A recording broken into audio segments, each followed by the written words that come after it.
পারবে না, এদেরকে ক্ষমতা থেকে না হটালে এদেশের মানুষের জীবনে স্বস্তি ফিরে আসবে না।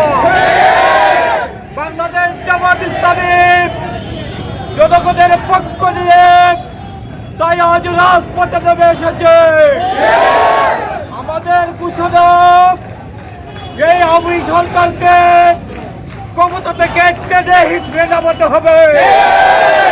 জনগণের পক্ষে জামাত ইসলামী অতীতে রাজপথে ছিল, আজও আছে, সামনের দিকে থাকবে ইনশাআল্লাহ। সংগ্রামী বন্ধুগণ, আগামী দিনে দ্রব্যমূল্য যদি না কমানো হয় তাহলে দুর্বার আন্দোলন করে তুলে এই সরকারের পতন নিশ্চিত করা হবে ইনশাআল্লাহ। আগামী দিনের সকল কর্মসূচিতে মানুষ লাইন দিয়ে তাড়াহুড়া করে এই দ্রব্যমূল্য কিনতে পারছে না। এটা প্রমাণ করে আজকে বাংলার মানুষ কতটা ভয়াবহ বিপদে আছে। এই সরকার এই জাতিকে ভালো কিছু দিতে পারবে না। এদেরকে ক্ষমতা থেকে না হটালে এদেশের মানুষের জীবনে স্বস্তি ফিরে আসবে না।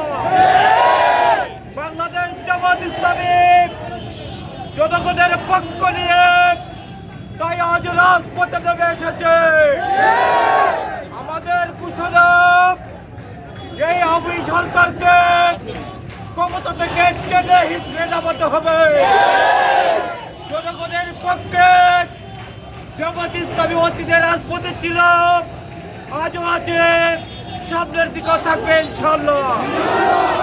সংগ্রামী বন্ধুগণ, আগামী দিনে দ্রব্যমূল্য যদি না কমানো হয় তাহলে দুর্বার আন্দোলন গড়ে তুলে এই সরকারের পতন নিশ্চিত করা হবে ইনশাআল্লাহ।